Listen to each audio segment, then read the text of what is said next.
नमस्कार दोस्तों, स्वागत है आपका ज्ञान यात्रा में, जहां हम विज्ञान को आसान और रोचक तरीक़ों से पढ़ते हैं, वो भी एनिमेशन के थ्रू।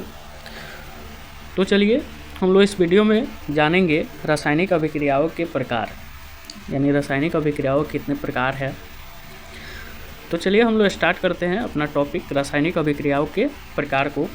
तो क्लास 10th केमिस्ट्री में हम पढ़ते हैं कि रासायनिक अभिक्रियाएँ अलग अलग प्रकार की होती है। इनके व्यवहार और उत्पाद के आधार पर हम इन्हें 5 मुख्य प्रकारों में बांटते हैं। तो चलते हैं रासायनिक अभिक्रियाओं के प्रकार को समझते हैं एक एक करके। तो पहला प्रकार जो है संयोजन अभिक्रिया। संयोजन अभिक्रिया यानी कॉम्बिनेशन रिएक्शन।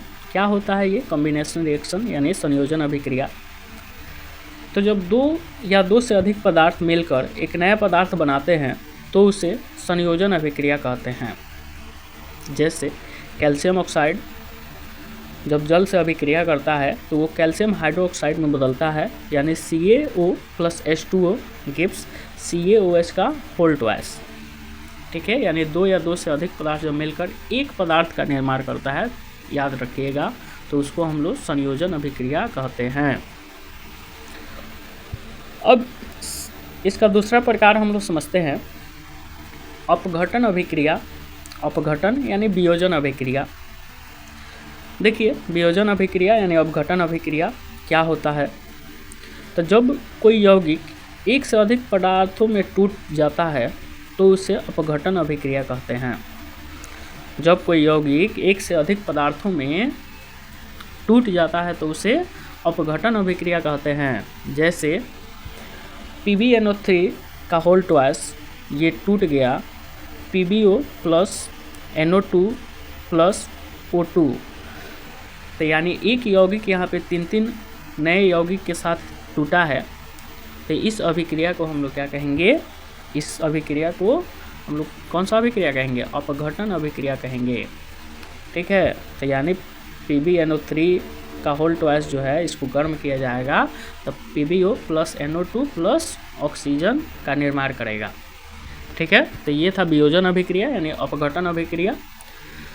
अब हम लोग आते हैं अगला अभिक्रिया का जो प्रकार है विस्थापन अभिक्रिया।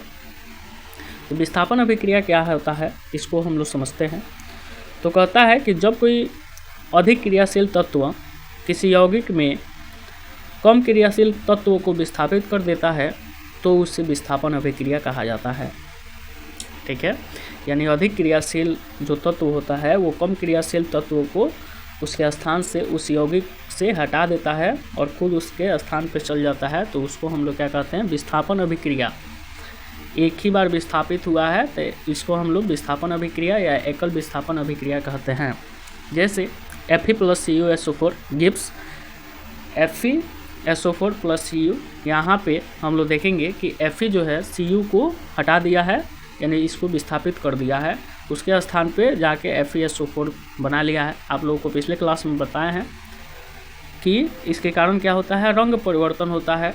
यानी जब कॉपर सल्फेट के विलयन में फेरस को यानी लोहा को डाला जाता है तो इसका नीला रंग क्या हो जाता है? हरा हो जाता है। तो ये था विस्थापन अभिक्रिया। अब हम लोग देखेंगे अगला इसका रासायनिक अभिक्रिया का प्रकार द्विविस्थापन अभिक्रिया, या इसी को कहा जाएगा कि उभय विस्थापन अभिक्रिया, जिसको इंग्लिश में कहा जाएगा डबल डिस्प्लेसमेंट रिएक्शन। तो ये डबल डिस्प्लेसमेंट रिएक्शन जो है क्या होता है इसको हम लोग समझते हैं। तो जब दो यौगिक एक दूसरे के आयनों की अदला बदली करते हैं तो उसे द्विविस्थापन अभिक्रिया कहते हैं।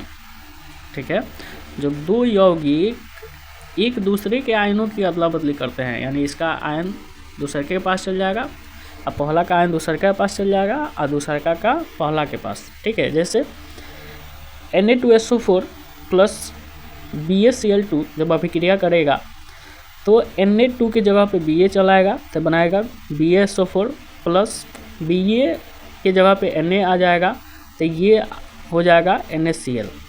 ठीक है, तो यहाँ पे आपको पता है कि यहाँ पे अवक्षेप बनता है BaSO4 का अवक्षेप यहाँ पे बनता है, ये भी आपको ध्यान में रखना ज़रूरी है। लेकिन ये द्वि विस्थापन अभिक्रिया का उदाहरण हो गया, इसको आप ध्यान में रखिएगा लोग, ठीक है। तो अगला हम लोग का अभिक्रिया का प्रकार है वो है रेडॉक्स अभिक्रिया। रेडॉक्स अभिक्रिया या हम लोग कहेंगे अपचयन अपघटन अभिक्रिया, इसी को रेडॉक्स अभिक्रिया बोला जाता है, रेडॉक्स रिएक्शन बोला जाता है। तो क्या होता है ये रेडॉक्स अभिक्रिया? तो जब एक ही अभिक्रियाओं में एक तत्व इलेक्ट्रॉन खोकर ऑक्सीकरण करता है और दूसरा तत्व इलेक्ट्रॉन प्राप्त कर अपचयन करता है तो उसे रेडॉक्स अभिक्रिया कहते हैं, ठीक है। तो ये आपको समझ में आ गया कि जब एक ही अभिक्रिया में एक तत्व इलेक्ट्रॉन खोता है और दूसरा उस इलेक्ट्रॉन को प्राप्त करता है तो उसको हम लोग रेडॉक्स अभिक्रिया कहते हैं। जैसे Zn + CuSO4 क्या हो जाता है, ZnSO4 + Cu। एक प्रकार से ऐसे समझिए कि ये एक विस्थापन अभिक्रिया होता है, लेकिन ये ध्यान में रखिएगा कि ऑक्सीजन और हाइड्रोजन अगर कोई दोनों में से एक है तो वो क्या हो जाएगा, रेडॉक्स अभिक्रिया हो जाएगा। जैसे यहाँ पे CuSO4 से Zn अभिक्रिया करता है तो ZnSO4 बना लेता है। यहाँ पे जो Zn जो हुआ है वो ऑक्सीडाइज हो गया है, यानी कहने का मतलब होता है कि वो ऑक्सीजन के साथ जुड़ गया है और Cu जो होता है ऑक्सीजन के से टूट गया है। तो ये था हमारा रेडॉक्स अभिक्रिया। तो ये थे रासायनिक अभिक्रियाओं के 5 मुख्य प्रकार: संयोजन, अपघटन, विस्थापन, द्वि विस्थापन, ठीक है, और रेडॉक्स अभिक्रिया। और इनकी पहचान उदाहरण आपको बोर्ड परीक्षा में अच्छे अंक दिला सकते हैं। ये बोर्ड परीक्षा के लिए बहुत ही इम्पोर्टेंट है, तो इसको आप लोगों को परिभाषा के साथ इसका जो फार्मूला है इसको भी ध्यान में रखना है, ठीक है। तो यहीं पे इस वीडियो को ख़त्म किया जाता है। अगर आपको ये वीडियो पसंद आया हो तो लाइक करें, शेयर करें और हमारे चैनल जो प्यारा सा चैनल है ज्ञान यात्रा को सब्सक्राइब करना ना भूलें और बेल आइकन को भी दबा दीजिए ताकि आपको वीडियो समय पे आपके पास पहुंच जाए, अगर डाला जाए उसी टाइम पहुंच जाए। तो चलिए मिलते हैं लोग अगले वीडियो में। Thank you so much.